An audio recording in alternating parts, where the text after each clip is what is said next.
Hi friends, welcome back to our channel. ముందుగా అయితే అందరికి నమస్కారం అండి. మరొక ఇంట్రెస్టింగ్ అప్డేట్‌తో నేను మీ ముందుకు రావడం జరిగిందండి. సో, అప్డేట్ ఏంటనే విషయానికి గనుక వచ్చినట్లయితే, ఆంధ్రప్రదేశ్ రాష్ట్ర వ్యాప్తంగా ఉన్నటువంటి మహిళలకి సంబంధించి సీఎం చంద్రబాబు నాయుడు గారైతే ఒక అదిరిపోయే శుభవార్త అయితే తెలియజేయడం జరిగిందండి. సంక్రాంతి కానుకగా ఆంధ్రప్రదేశ్ రాష్ట్ర వ్యాప్తంగా ఉన్నటువంటి మహిళలకు ఆడబిడ్డ నిధి పథకాన్ని అమలు చేయబోతున్నట్లయితే సమాచారం అండి. ఆడబిడ్డ నిధి పథకానికి సంబంధించి ఏ విధంగా దరఖాస్తు చేసుకోవాలి? దరఖాస్తు చేసుకోవాలనుకుంటే ఎటువంటి అర్హతలు కలిగి ఉండాలి అనేటువంటి పూర్తి సమాచారం తెలియజేస్తానండి. వీడియోని ఎక్కడా స్కిప్ చేయకుండా చూడండి. అప్పుడే మీకు పూర్తి సమాచారం అర్థమవుతుంది. మన ఛానల్ ఎవరైనా ఫస్ట్ టైం చూస్తుంటే ఛానల్ చూసి కంటెంట్ నచ్చినట్లయితే సబ్స్క్రైబ్ చేసుకొని పక్కనే ఉన్న బెల్ ఐకాన్ని ఆన్‌లో పెట్టుకోండి. సో, ఇక లేట్ చేయకుండా డైరెక్ట్‌గా వీడియోలోకైతే వెళ్ళిపోదామండి. వీడియోలో భాగంగా ముందుగా చూసుకున్నట్లయితే ఆంధ్రప్రదేశ్ రాష్ట్ర వ్యాప్తంగా ఉన్నటువంటి మహిళలకు సీఎం చంద్రబాబు నాయుడు గారు వచ్చే ఏడాది జనవరి నుంచి ఆడబిడ్డ నిధి పథకాన్ని అమలు చేయాలని ఆదేశాలు జారీ చేసినట్లయితే సమాచారం అండి. వచ్చే ఏడాది జనవరిలో సంక్రాంతి కానుకగా ఆడబిడ్డ నిధి పథకాన్ని లాంఛనం చేస్తున్నట్లయితే సమాచారం అండి. ముఖ్యంగా ఆడబిడ్డ నిధి పథకం కింద ఎవరు లబ్ధి పొందే అవకాశం ఉంటుంది అనేటువంటి సమాచారం తెలియజేస్తాను. ముందుగా చూసుకున్నట్లయితే ఆంధ్రప్రదేశ్ రాష్ట్రంలో పేద, మధ్యతరగతి, చిన్న రైతులు మరియు సామాన్య వర్గాల ప్రజలకు మాత్రమే ఈ ఆడబిడ్డ నిధి పథకం కింద లబ్ధి పొందే అవకాశం ఉన్నట్లయితే సమాచారం అండి. సో, ఓకేనా.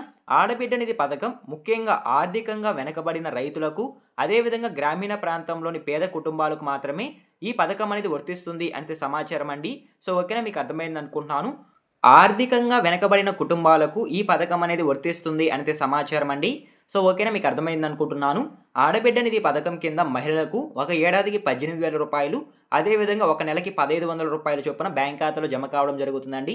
సో, ఓకేనా, మీకు అర్థమైంది అనుకుంటున్నాను. ఆడబిడ్డ నిధి పథకానికి సంబంధించి సీఎం చంద్రబాబు నాయుడు గారైతే కొంత బడ్జెట్ కేటాయించినట్లయితే సమాచారం అండి. ఆ బడ్జెట్ వివరాలు కూడా నేను మీకు తెలియజేస్తాను.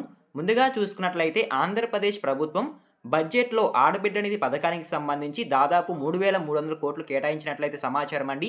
ఈ 3,300 కోట్లను వివిధ కేటగిరీ మహిళలకు విభజించినట్లయితే సమాచారం అండి. ముఖ్యంగా బీసీ మహిళలకు 1,069 కోట్లు కేటాయించినట్లయితే సమాచారం. అదేవిధంగా ఈబీసీ మహిళలకు 629 కోట్లు కేటాయించినట్లయితే సమాచారం. ఎస్సీ, ఎస్టీ మహిళలకు మిగిలిన నిధులు, అదేవిధంగా మైనారిటీ మహిళలకు 83 కోట్లు కేటాయించినట్లయితే సమాచారం అండి. ఈ విధంగా వివిధ వర్గాల మహిళలకు ఈ నిధులనేవి కేటాయించినట్లయితే సమాచారం. సో, ఓకేనా, మీకు అర్థమైంది అనుకుంటున్నాను. ఈ విధంగా 3,300 కోట్లను సీఎం చంద్రబాబు నాయుడు గారు వివిధ మహిళలకు వివిధ కేటగిరీల్లో కేటాయించడం జరిగింది. అదేవిధంగా నెక్స్ట్ చూసుకున్నట్లయితే ఆడబిడ్డ నిధి పథకం కింద లబ్ధి పొందాలంటే ఎటువంటి అర్హతలు కలిగి ఉండాలి అనేటువంటి సమాచారం కూడా తెలియజేస్తానండి. ముందుగా చూసుకున్నట్లయితే ఆంధ్రప్రదేశ్ రాష్ట్ర వ్యాప్తంగా ఉన్నటువంటి మహిళలు ఆడబిడ్డ నిధి పథకం కింద లబ్ధి పొందాలంటే ఖచ్చితంగా ఆంధ్రప్రదేశ్ రాష్ట్రంలో స్థిర నివాసులై ఉండాలనైతే సమాచారం అండి. ఆంధ్రప్రదేశ్ రాష్ట్రంలో ఉన్నటువంటి మహిళలకు మాత్రమే ఆడబిడ్డ నిధి పథకం కింద లబ్ధి పొందే అవకాశం ఉన్నట్లయితే సమాచారం. సో, ఓకేనా, మీకు అర్థమైంది అనుకుంటున్నాను. అదేవిధంగా రైతు, మధ్యతరగతి, పేద కుటుంబాలకు చెందిన వారు మాత్రమే ఆడబిడ్డ నిధి పథకం కింద లబ్ధి పొందే అవకాశం ఉన్నట్లయితే సమాచారం అండి. సో, ఓకేనా, మీకు అర్థమైంది అనుకుంటున్నాను. అదేవిధంగా ఇతర ప్రభుత్వ పథకాల ద్వారా ఇప్పటికే అధిక ఆర్థిక సాయం పొందిన వ్యక్తులు ఈ పథకానికి అనర్హులు అంటే సమాచారం అండి. సో, రాష్ట్ర ప్రభుత్వం అందించే వివిధ పథకాల ద్వారా ఎవరైతే తక్కువ లబ్ధి పొంది ఉంటారో వారు మాత్రమే ఈ యొక్క పథకానికి అర్హులు అంటే సమాచారం అండి. అదేవిధంగా 18 సంవత్సరాల నుండి 59 సంవత్సరాల లోపు మహిళలు మాత్రమే ఆడబిడ్డ నిధి పథకం కింద లబ్ధి పొందే అవకాశం ఉన్నట్లయితే సమాచారం అండి. సో, ఓకేనా, మీకు అర్థమైంది అనుకుంటున్నాను. అదేవిధంగా మీ యొక్క ఆదాయం అనేది గ్రామీణ ప్రాంతాల్లో 10,000, అదేవిధంగా పట్టణ ప్రాంతాల్లో 12,000 మించకుండా ఉండాలనైతే సమాచారం అండి. ఈ విధంగా మీరు అర్హతలు కలిగి ఉంటేనే ఆడబిడ్డ నిధి పథకం కింద నెలకి 1,500, అదేవిధంగా ఒక ఏడాదికి 18,000 రూపాయలు పొందే అవకాశం ఉన్నట్లయితే సమాచారం. సో, ఓకేనా, మీకు అర్థమైంది అనుకుంటున్నాను. అదేవిధంగా ఆడబిడ్డ నిధి పథకానికి దరఖాస్తు చేసుకోవాలనుకుంటే ఎటువంటి డాక్యుమెంట్స్ అవసరమవుతాయి అనేటువంటి సమాచారం కూడా తెలియజేస్తానండి. ముందుగా చూసుకున్నట్లయితే ఆధార్ కార్డ్, అదేవిధంగా Aadhaar update history, ration card, కుల ధృవీకరణ పత్రం, పనిచేసే మొబైల్ నంబర్, బ్యాంక్ పాసు పుస్తకం జెరాక్సులు, అదేవిధంగా పాస్‌పోర్ట్ సైజ్ ఫోటోలు. సో, ఈ రకమైన డాక్యుమెంట్స్ అనేవి ఆడబిడ్డ నిధి పథకానికి దరఖాస్తు చేసుకోవడానికి అవసరమవుతాయి అనేది సమాచారం అండి. ప్రస్తుతానికి ఈ రకమైన డాక్యుమెంట్స్ అనేవి అవసరమవుతాయి. రాబోయే రోజుల్లో ఆడబిడ్డ నిధి పథకానికి సంబంధించి మీరు దరఖాస్తు చేసుకోవాలనుకుంటే ఇంకొన్ని రిక్వైర్డ్ డాక్యుమెంట్స్ కూడా అవసరమయ్యే అవకాశం అయితే ఉంటుందండి. సో, ఓకేనా, రాబోయే రోజుల్లో ఏమైనా అప్డేట్ వస్తే నేను వెంటనే తెలియజేస్తాను. సో, ఓకేనా. అదేవిధంగా ఆడబిడ్డ నిధి పథకానికి దరఖాస్తు ఏ విధంగా చేసుకోవాలి అనేటువంటి సమాచారం తెలియజేస్తానండి.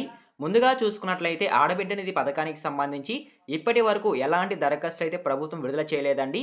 రాబోయే రోజుల్లో అంటే జనవరిలో ఆడబిడ్డ నిధి పథకానికి సంబంధించి దరఖాస్తులు విడుదల చేసే అవకాశం ఉన్నట్లయితే సమాచారం అధికారిక వెబ్సైట్ లేదా స్థానిక గ్రామవార్డ్ సచివాలయం లేదా మీ సేవా కేంద్రాల ద్వారా ఆడబిడ్డ నిధి పథకానికి సంబంధించి దరఖాస్తు చేసుకోవచ్చు అంటే సమాచారం అండి.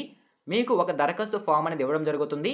ఆ ఫామ్‌ని ఫిల్ చేసి రిక్వైర్డ్ డాక్యుమెంట్స్ ఇందాక నేనైతే ఏవైతే చెప్పానో ఆధార్ కార్డ్, అదేవిధంగా ఆదాయ ధృవీకరణ పత్రం, బ్యాంక్ పాస్ పుస్తకం జెరాక్స్‌లు, రేషన్ కార్డ్. సో, ఈ రకమైన డాక్యుమెంట్స్‌తో మీరు ఆడబిడ్డ నిధి పథకానికి దరఖాస్తు చేసుకోవాల్సి ఉంటుందండి.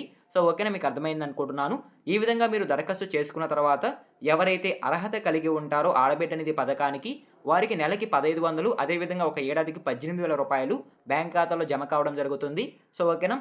ఆడబిడ్డ నిధి పథకాన్ని వచ్చే ఏడాదిలో సీఎం చంద్రబాబు నాయుడు గారు ప్రారంభించబోతున్నట్లయితే సమాచారం అండి. ఆంధ్రప్రదేశ్ రాష్ట్ర వ్యాప్తంగా ఉన్నటువంటి మహిళలు ఎంతగానో ఎదురు చూస్తున్నటువంటి ఆడబిడ్డ నిధి పథకానికి త్వరలోనే ముహూర్తం ఫిక్స్ చేయబోతున్నట్లయితే సమాచారం అండి. సో, ఓకేనా. ప్రస్తుతానికి ఆడబిడ్డ నిధి పథకానికి సంబంధించి ఈ రకమైన అప్డేట్ అయితే రావడం జరిగింది. మీరు ఏ విధంగా దరఖాస్తు చేసుకోవాలి, అదేవిధంగా ఎటువంటి డాక్యుమెంట్స్ అవసరమవుతాయి, ఎటువంటి అర్హతలు కలిగి ఉంటే ఆడబిడ్డ నిధి పథకానికి దరఖాస్తు చేసుకోగలరు అనేటువంటి పూర్తి సమాచారం తెలియజేశాను. ఈ వీడియో మీకు నచ్చినట్లయితే లైక్ చేయండి. ఇలాంటి లేటెస్ట్ అప్డేట్స్ కొరకు మన ఛానల్‌ని సబ్స్క్రైబ్ చేసుకొని పక్కనే ఉన్న బెల్ ఐకాన్ అయితే ఆన్‌లో పెట్టుకోండి. ఎన్ని వరకు చూసినా థ్యాంక్ యూ ఫర్ వాచింగ్ అండి. మరొక ఇంట్రెస్టింగ్ వీడియోతో మీ ముందుకు వస్తాను. అంతవరకు జై హింద్.